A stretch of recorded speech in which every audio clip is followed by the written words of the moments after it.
తెల్లవారుజామున ఉదయం 5 గంటలు. పక్షుల కిలకిలారావాలు. కరీంనగర్లోని ఆ ఇంటి చుట్టూ పచ్చటి వాతావరణం.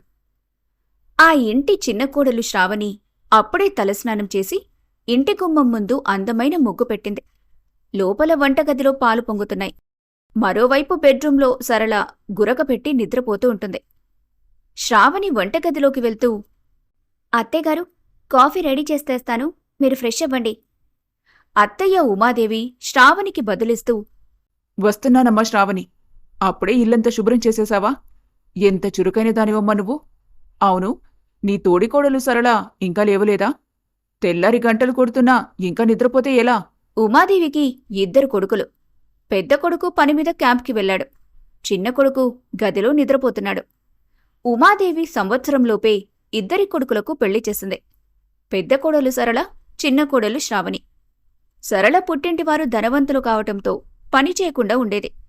కాని శ్రావణి పెళ్లయ్యాక ఉమాదేవి 2 సమానంగా చూసేది.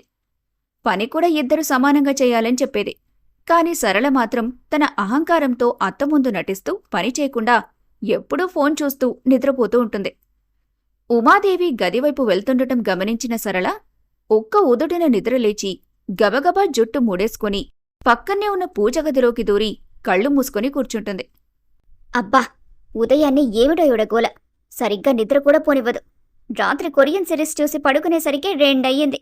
కాసేపు పడుకుందామన్నా ఇవిడ పడుకోనివ్వదు అని మనసులో అనుకుంటూ దొంగ జపం చేస్తుంది. అత్తయ్య ఉమాదేవి గదిలోకి వస్తూ, ఏంటే సరళ, ఇంకా నిద్రపోతున్నావా? గడియారం చూడు, 6 దాటింది. చిన్న కోడలు చూడు, ఉదయాన్నే లేచి పని చకచకా చేస్తుంది. నువ్వు మాత్రం బారెడు పొద్దెక్కినా ఇంకా లేవలేదు. సరళ చాలా గంభీరంగా కళ్ళు తెరవకుండానే, హరహర మహాదేవ, శంభో శంకర. అత్తయ్యగారు, మెల్లగా మాట్లాడండి. నేనిప్పుడు ఏ లోకంలో ఉన్నానో మీకు తెలీదు. అత్తయ్య ఉమాదేవి కంగారుగా, ఏ లోకమేంటే? గదిలోనే ఉన్నావు కదా. నిద్రలో కలలు కంటున్నావా, లేక దయ్యంగాని పట్టిందా? సరళ నటన చేయటం ప్రారంభించి నిట్టూరుస్తూ కళ్ళు తెరిచి, మీకెలా చెప్పాలత్తయ్యగారు? ఇప్పుడే సరిగ్గా 5:30 గంటల సమయంలో నాకొక దివ్యమైన స్వప్నం వచ్చింది.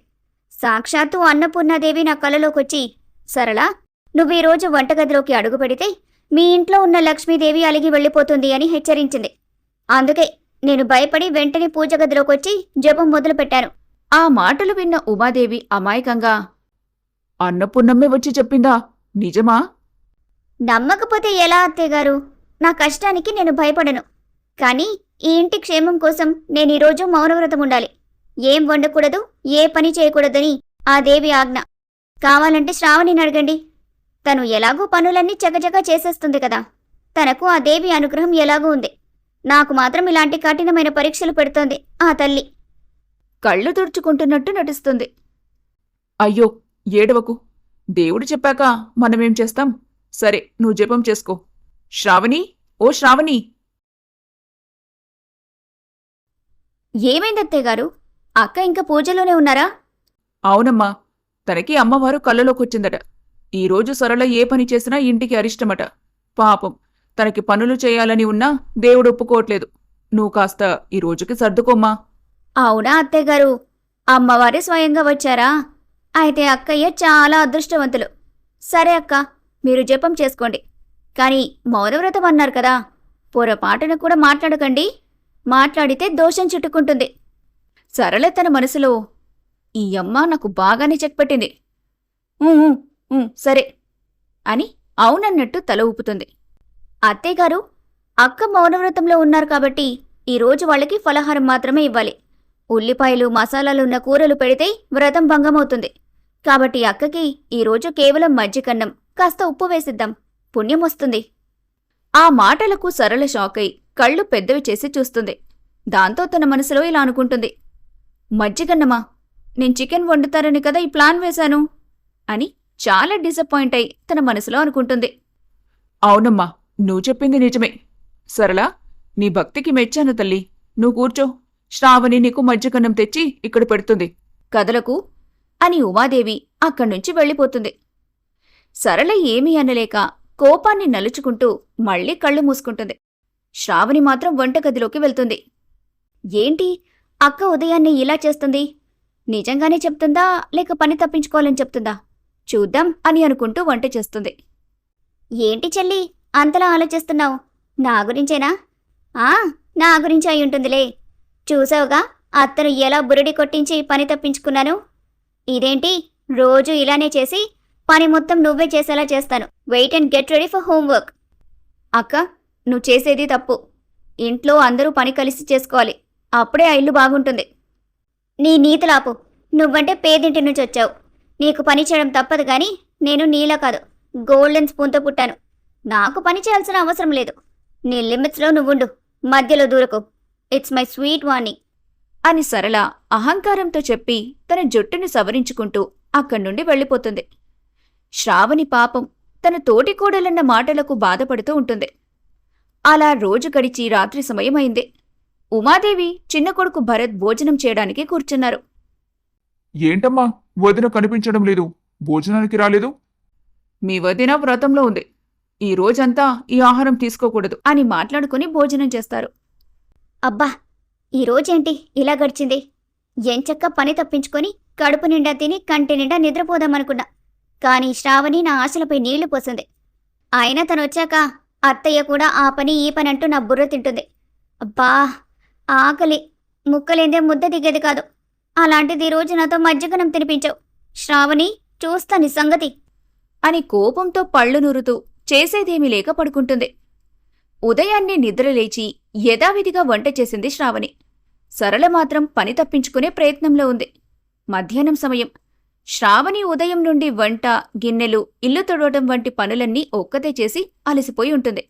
సరళ గదిలో కూర్చొని ఫోన్ చూస్తూ అత్తయ్య అడుగుల శబ్దం వినగానే వెంటనే ఫోన్ పక్కన పడేసి, అమ్మో, ఈవిడ మళ్లీ రూంలోకొస్తున్నట్టుంది. ఏంటో ఈ అత్తగారు కోడళ్లను కాసేపు కూడా ప్రశాంతంగా ఫోన్ కూడా చూడనివ్వరు. అయినా నాతో పని చేయించడం అంటే కత్తి మీద సాము లాంటిదే. అయినా నటించక తప్పదు కదా. మొదలుపెట్టి సరళా.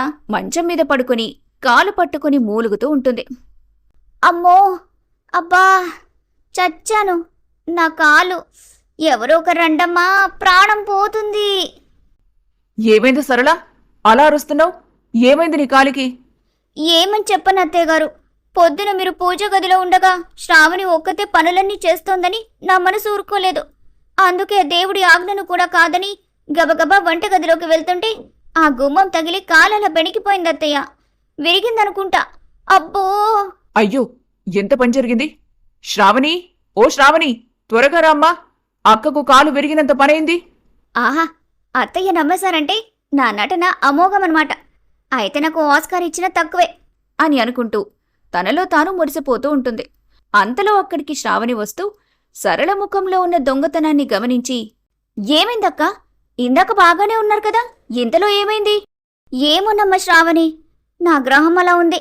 నీకు సాయం చేద్దామని వస్తుంటే ఇలా జరిగింది. ఇప్పుడు నేను అడుగు కూడా వేయలేకపోతున్నానే. డాక్టర్ గారికి ఫోన్ చేస్తే, సరళ, నువ్వు కనీసం 10 రోజులు మంచం దిగకూడదు, లేకపోతే ఆ కాలు శాశ్వతంగా వంకరైపోతుందని చెప్పారు. పాపం, నీకు మళ్ళీ పనులన్నీ భారమైపోతున్నాయి కదా అని నా బాధ. అయ్యో అక్క, మీ కాలు వంకరైతే మా బావగారు తట్టుకోలేరు. మీరు అస్సలు కదలకండి. మీరు మంచం మీదుంటేనే మాకు సంతోషం. బావగారు వచ్చాక మిమ్మల్ని ఇలా చూస్తే మేము ఏం సమాధానం ఇవ్వాలి? అవునమ్మా శ్రావణి, తనకి బాగా నొప్పిగా ఉన్నట్టుంది. నువ్వు కాస్త ఆవ నూనె వేడి చేసి మర్దన చెయ్యమ్మా. అలాగే అత్తయ్యగారు. అయితే అక్కయ్య గారికి కాలు నొప్పి కాబట్టి ఈరోజు పడుకునేటప్పుడు కాలికి ఈ పాత గుడ్డలు గట్టిగా కట్టాలి. అప్పుడే ఆ నొప్పి లాగేస్తుంది. సరే అక్కయ్య, మీకు 10 రోజులు విశ్రాంతి అన్నారు కదా, ఆ 10 రోజులు మీకు వేడి వేడి అన్నం కాకుండా చప్పడి గంజి మాత్రమే ఇస్తాను. ఎందుకంటే కాలు దెబ్బ తగిలినప్పుడు మసాలాలు తింటే వాపు వస్తుందట. ఏంటి, గంజా? శ్రావణి, నాకది పడదు కదమ్మా. అదేంటక్కా, మీ ఆరోగ్యం కంటే నాకేది ముఖ్యం కాదు. అత్తయ్యగారు, డాక్టర్ గారు చెప్పారు కదా, పథ్యం చాలా ముఖ్యమని. అవును సరళ, శ్రావణి చెప్పింది కరెక్టే. నీ కాలు బాగుపడాలంటే నువ్వు గంజె తాగాల్సింది.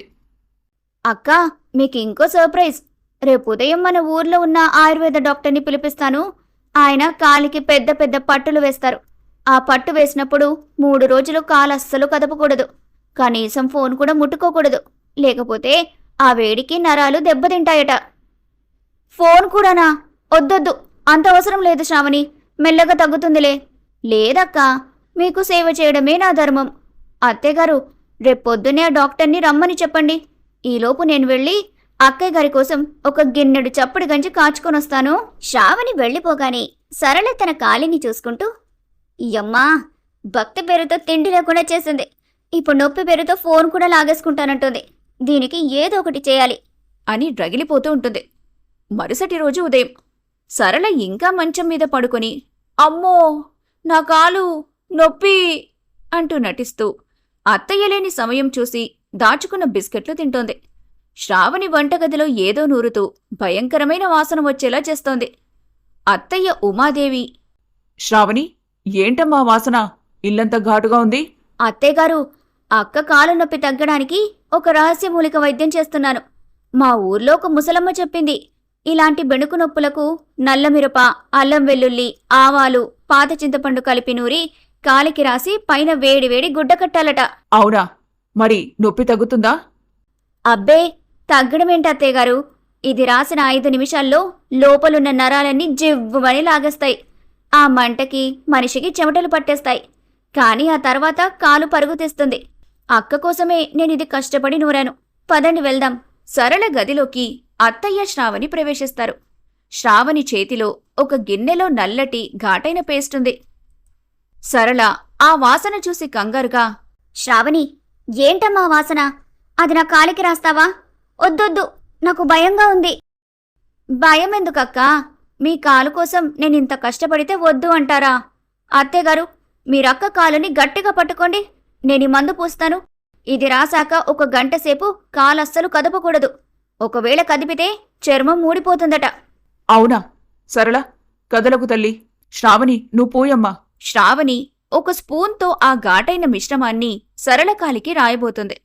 ఆ మిరపపొడి ఘాటు ముక్కుకు తగలగానే సరళకు ప్రాణం పోయినంత పనవుతుంది. అక్కా, రెడీనా? ఇదిగో పూస్తున్నాను అంటూ గట్టిగా కాలు పట్టుకోబోతుంది.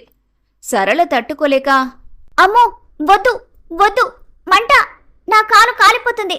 శ్రావణి, వదిలేయ్. సరళ, ఊరుకో, తగ్గాలి కదా అని అత్తయ్య అనటంతో సరళ ఒక్క ఉదుటున మంచం మీద నుండి దూకి గది బయటకు గాలి వేగంతో పరిగెత్తుతుంది. నాకేం నొప్పి లేదు అత్తయ్యగారు. నా కాలు బాగుంది. ఆ మందు నా దగ్గరకు తీసుకురాగండి బాబోయ్. సరళ అలా పరిగెత్తడం చూసి అత్తయ్య నోరెళ్లబెడుతుంది. శ్రావణి మాత్రం గిన్నె పక్కన పెట్టి నవ్వుకుంటుంది. సరళ, ఆగు. ఇక్కడికి రా.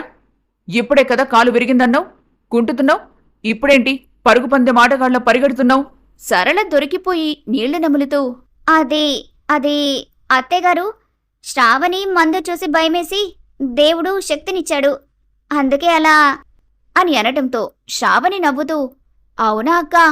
అయితే మళ్ళీ పూజ గదిలోకి వెళ్ళి అమ్మవారికి థ్యాంక్స్ చెప్పండి.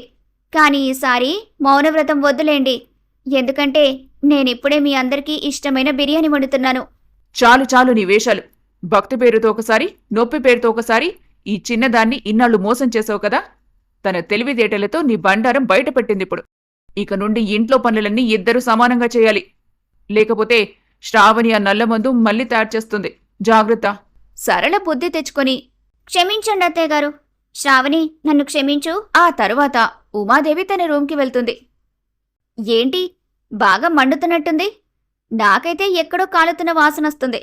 నాతో పెట్టుకోకు, ఇలాంటివి చాలానే చూసా అని శ్రావణి కాస్త వెటకారంగా సరళను వెక్కిరిస్తూ ఉంటుంది.